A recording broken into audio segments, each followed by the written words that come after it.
आज हम लोग क्लास 10th का पहला चैप्टर लाइफ प्रोसेसेस के बारे में पढ़ेंगे। The name of the chapter is life processes. First of all we must know what are different life processes. Life processes are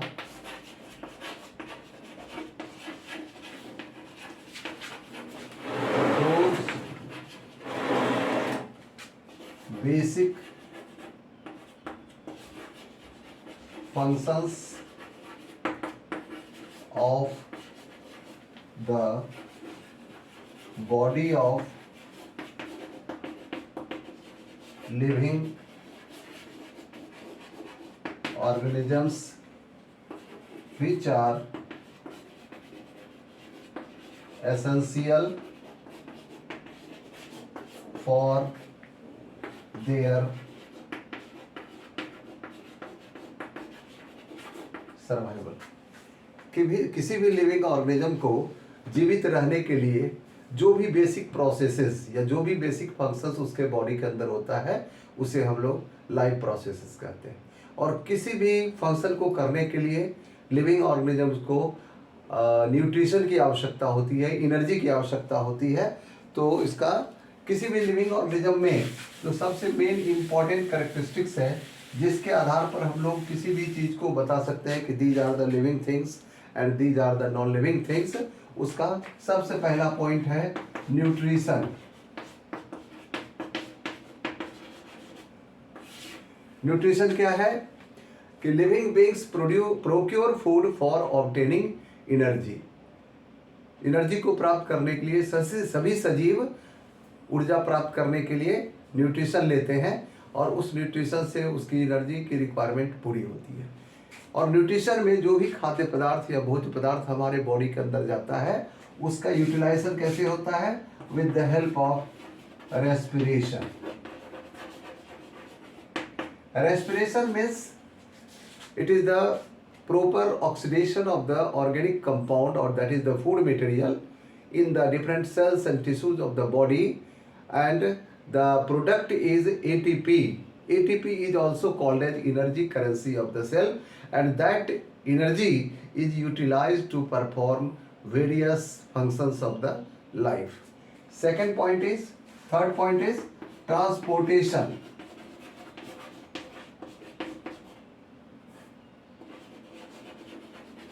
Transportation is a process by which different required material of the body like the food material, oxygen, carbon dioxide and the waste materials should be transported from one part of the body to the other parts. Then next point is excretion.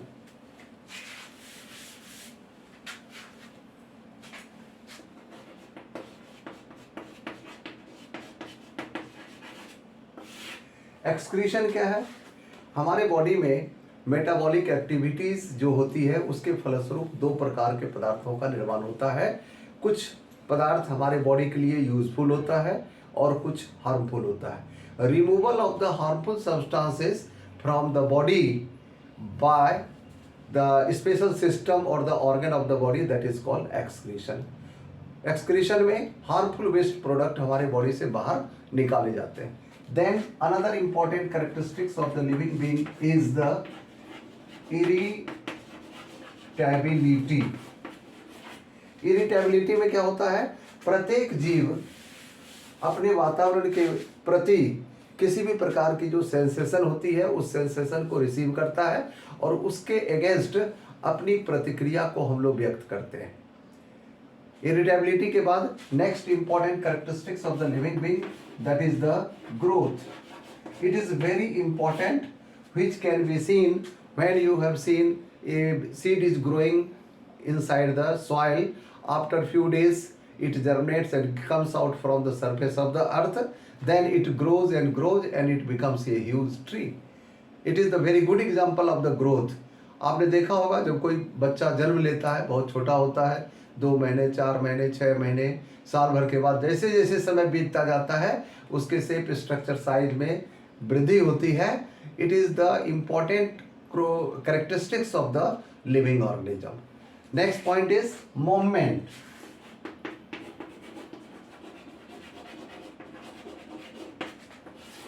Most of the living organisms show their movement. Living organisms show their movement, and in this process they move from one place to another place.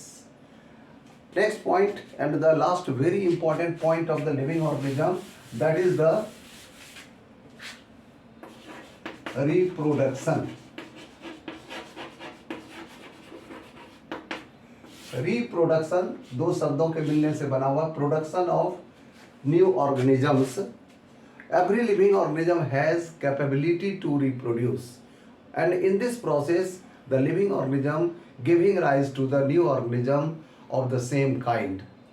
एक human being एक छोटे से नवजात बच्चों को जन्म देता है, एक काऊ, एक बफेलो या जितने भी जीव हैं सभी ऑर्गेनिज्म अपने जैसे नए जीवों को उत्पन्न करता है.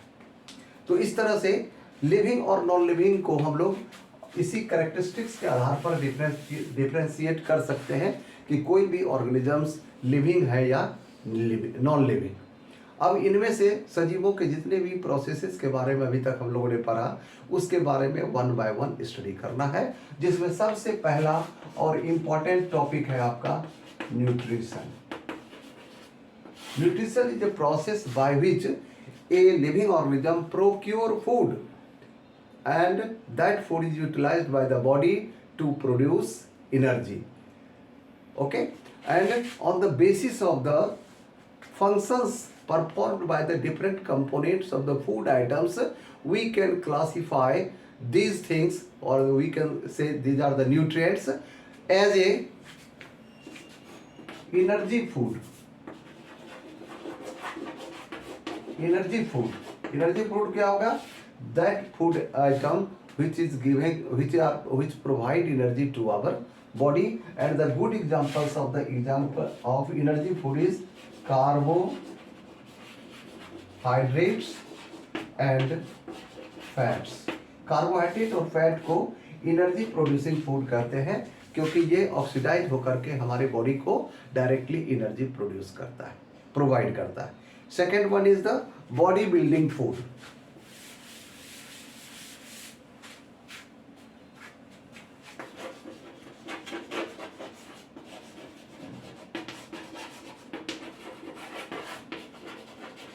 इसका सबसे अच्छा एग्जाम्पल है protein. Proteins are the body building food because these proteins are used to prepare new cells and tissues of the body of the living organism. हमारे शरीर के अंदर नए सेल और टिश्यू का जो निर्माण होता है उसके लिए प्रोटीन की बहुत ज़्यादा आवश्यकता है. और यही वजह है कि हम लोग कहते हैं कि generally the growing children, adolescence needs more proteinaceous food, because in this period when you are in the growing age, when you are in the adolescence stage, your body needs more and more protein, and these proteins are used to produce new cells and tissues of the body. And next, last point is the protective and regulatory food.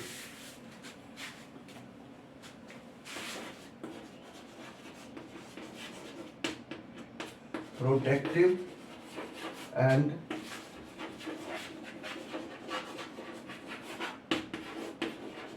Regulatory food, और इसके examples हैं vitamins and minerals.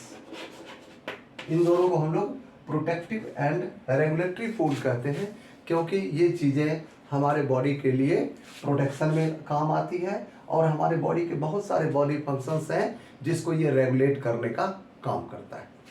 अब है next point, on the basis of the nutrition living organisms are classified as two types. Living organisms are classified on the basis of their nutrition. दो प्रकार के होते हैं लिविंग ऑर्गेनिज्म. एक को हम लोग कहते हैं ट्रॉपिक न्यूट्रिशन और दूसरे को कहते हैं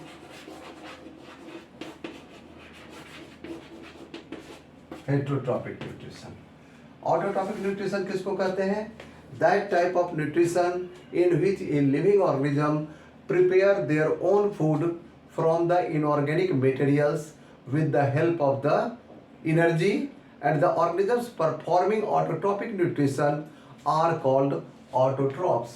वे जीव जो अपना न्यूट्रिशन स्वयं तैयार करते हैं उनको ऑटोट्रॉप्स कहते हैं, और इस तरह के न्यूट्रिशन को ऑटोट्रॉपिक न्यूट्रिशन कहते हैं। और इसका एग्जाम्पल क्या है? All green plants, and there are some bacteria, they are called autotrophs, and the nutrition which occur in these organisms are called autotrophic nutrition। तो ऑटोट्रॉपिक न्यूट्रिशन में क्या होता है? जीव अपना भोजन स्वयं तैयार करते हैं, और जैसा कि हमने बताया कि ग्रीन प्लांट्स इसका सबसे अच्छा एग्जाम्पल है। तो ग्रीन प्लांट्स में न्यूट्रिशन कैसे होती है उसको हम लोगों को समझना है। तो आपको पता ही है कि ग्रीन प्लांट्स का कलर ग्रीन क्यों है?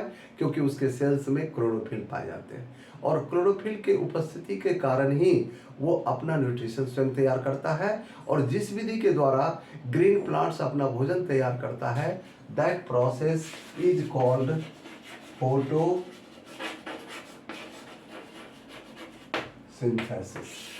फोटोसिंथेसिस विधि के द्वारा हरे पौधे सोलर एनर्जी को इस्तेमाल करता है, CO2 और H2O को यूटिलाइज करता है, और उसके सेल्स के अंदर क्लोरोफिल है, और वो अपना भोजन स्वयं तैयार करता है। तो we must know the definition of photosynthesis. इसको डिफाइन हम लोग कर सकते हैं, all green plants manufacture their own food, that food is in the form of carbohydrate by using carbon dioxide and water in the presence of sunlight and chlorophyll। ये photosynthesis का definition है, और इसका मेन चीज किस चीज का production हो रहा है? कार्बोहाइड्रेट का।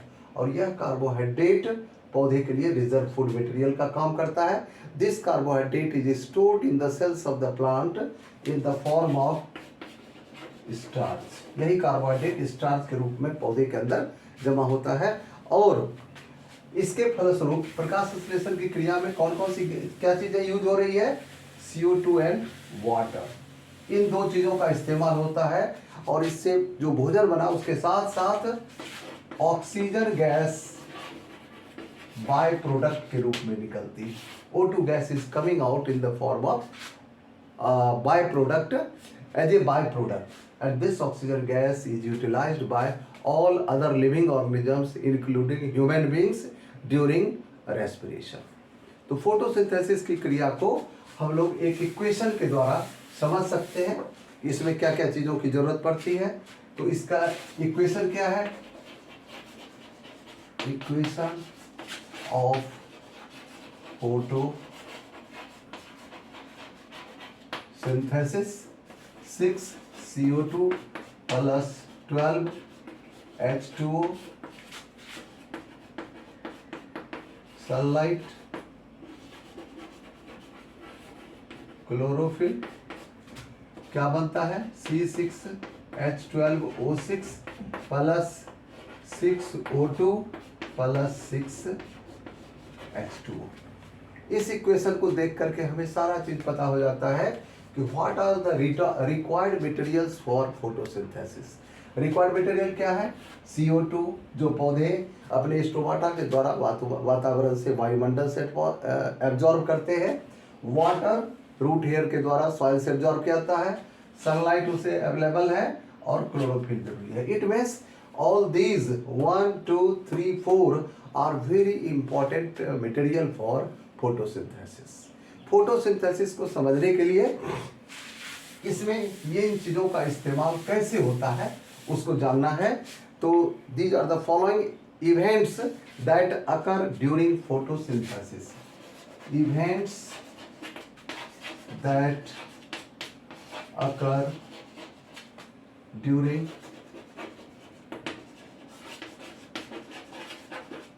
फोटोसिंथेसिस। और कौन कौन सा इवेंट है? सबसे पहला है absorption of light energy by chlorophyll. Absorption of light energy by chlorophyll. Plants के अंदर क्लोरोफिल मॉलिक्यूल होता है जिसमें सोलर एनर्जी को या लाइट एनर्जी को एब्जॉर्ब करने की कैपेसिटी होती है। दूसरा है इसके बाद conversion of light energy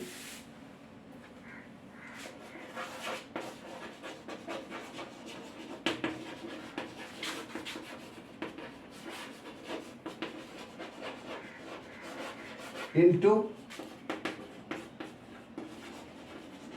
chemical energy. Conversion of light energy into chemical energy and splitting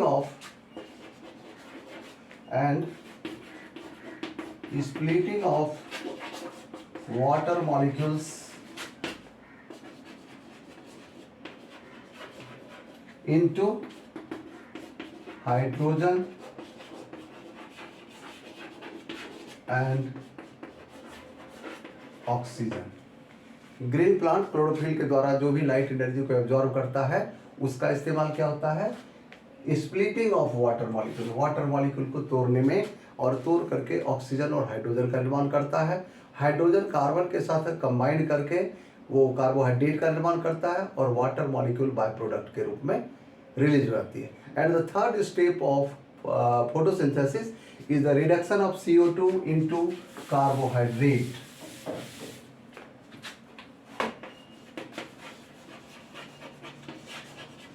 Reduction of CO2 into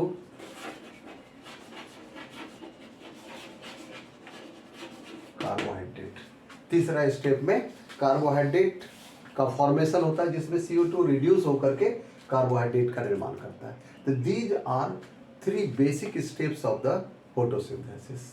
और आपको पता होना चाहिए कि what is the site for photosynthesis. Photosynthesis की क्रिया कहाँ होती है? साइट फॉर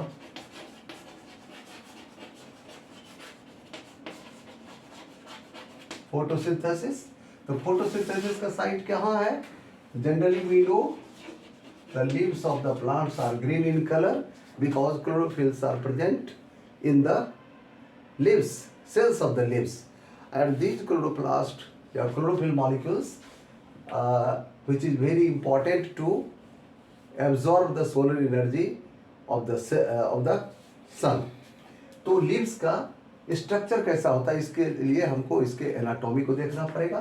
तो when you will study the anatomy of the leaves, anatomy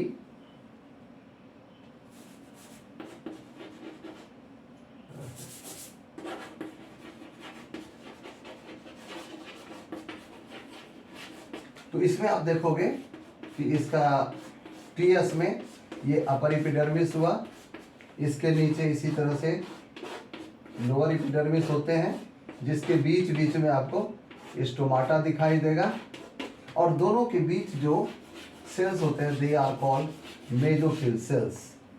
these cells are mesophyll which are present between the upper and lower epidermis of the plants leaf, that is the upper epidermis, this one is lower epidermis और ये बीच वाला mesophyll cells हो गया।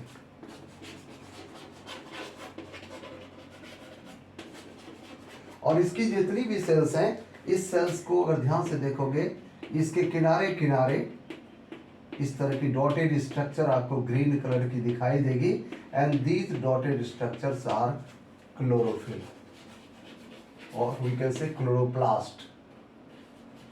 और इसी के अंदर chlorophyll होती है, जिसके कारण पत्तियां सोलर एनर्जी को एब्जॉर्व करता है, उसको केमिकल एनर्जी में कन्वर्ट करके भोजन तैयार करता है और प्रकाश संश्लेषण की क्रिया पूरी होती है। इसमें स्टोमाटा का भी बहुत बड़ा योगदान है, because it is the structure which help in the O2 and CO2, O2 और CO2 के एक्सचेंज करने में स्टोमाटा का योगदान होता है। तो फोटोसिंथेसिस से रिलेटेड मुख्य बातें होगी। इसमें बस एक चीज और पढ़ना है स्टोमाटा के बारे में। आपके एनसीईआरटी बुक में स्टोमाटा की दो चित्र बनी हुई होगी, एक ओपन स्टोमाटा का, दूसरा क्लोज स्टोमाटा का। तो जब आप लीफ का एनाटॉमी देखोगे तो उसके सरफेस पर, खास करके डाइकॉट लीफ है तो उसके लोअर सरफेस पर इस तरह की रचना आपको दिखाई देगी। और ये जो रचना है इसके अंदर भी, इसके सेल्स में भी क्लोरोप्लास्ट पाए जाते हैं। इसका मतलब प्रकाश संश्लेषण की क्रिया में ये भी योगदान देता है। और इस सेल को हम लोग बोलते हैं गार्ड सेल।